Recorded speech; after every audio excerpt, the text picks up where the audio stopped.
कि स्वच्छता प्रत्येक व्यक्ति के जीवन में का एक बहुत ही उपयोगी पार्ट है।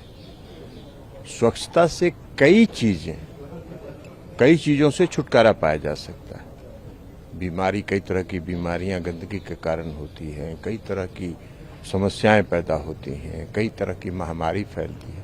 तो अगर स्वच्छ रहेंगे तो उन सब से छुटकारा मिलेगा। और आदरणीय प्रधानमंत्री जी ने जो स्वच्छता अभियान चलाया उसके पीछे उद्देश्य भी यही है कि स्वच्छ रहिए। स्वच्छ रहने से सुंदर भी दिखता है और आपको भी लाभ है।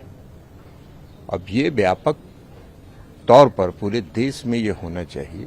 इसका एक संदेश यहाँ से आदरणीय प्रधानमंत्री जी भी श्रमदान करते हैं, हम सब लोग श्रमदान करते हैं और उससे एक संदेश देते हैं।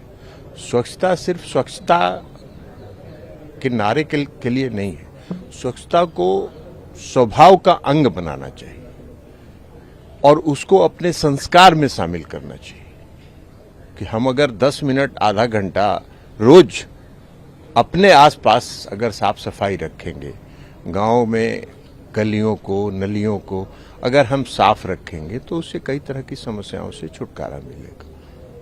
तो इसलिए नारा भी दिया गया है कि स्वच्छता स्वभाव भी है और संस्कार भी है, इसको उसका अंग बनाना चाहिए।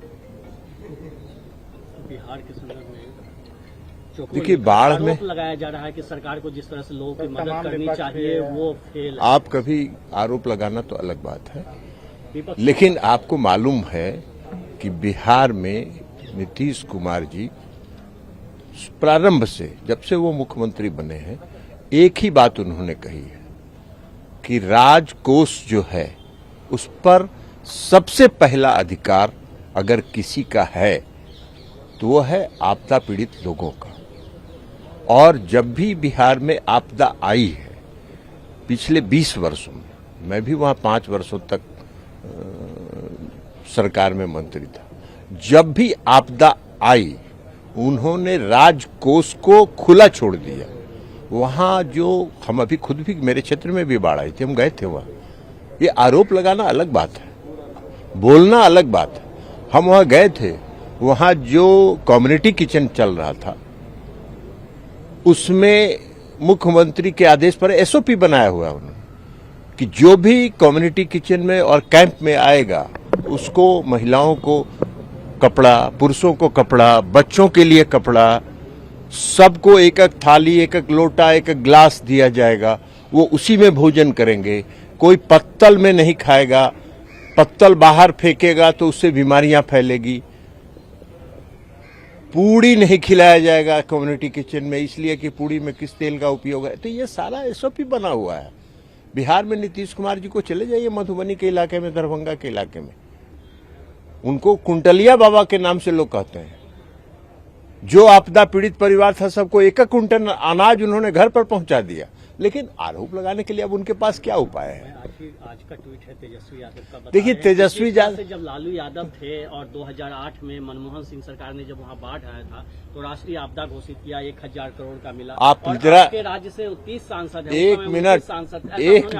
एक मिनट लालू जी के राज का पुराना इतिहास, लालू जी का भाषण हम आपको सलाह देंगे। पुराना भाषण लालू जी का पढ़ लीजिए।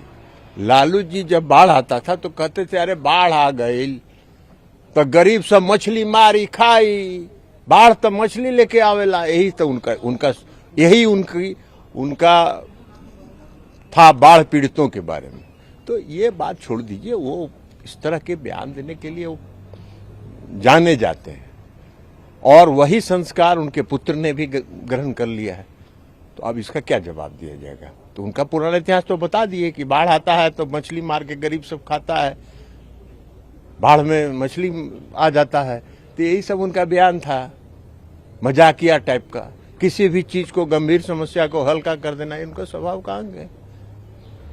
और एक आखिरी सवाल, राहुल गांधी ने आरोप लगाया है कि हरियाणा को प्रधानमंत्री ने बेरोजगारी का केंद्र बना दिया है। देखिए, राहुल गांधी जी के किसी बात का कोई जवाब देने का मतलब नहीं है।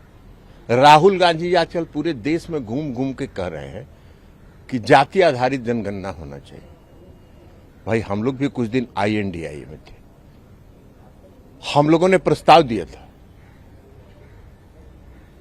बॉम्बे की मीटिंग में, मुंबई की मीटिंग में और बेंगलोर की मीटिंग में कि देश में जाति आधारित जनगणना कराया जाए, इसका प्रस्ताव पारित करिए। क्यों राहुल गांधी चुप थे? किसके दबाव में चुप थे? श्रीमती ममता बनर्जी के दबाव में चुप थे। अब आज उनको बड़ा समझ में आ रहा है। बिहार में नीतीश कुमार जी ने जाति आधारित जनगणना कराई, एक उनका दिखा दीजिए जिसमें उन्होंने कहा हो कि बहुत अच्छा काम हुआ है।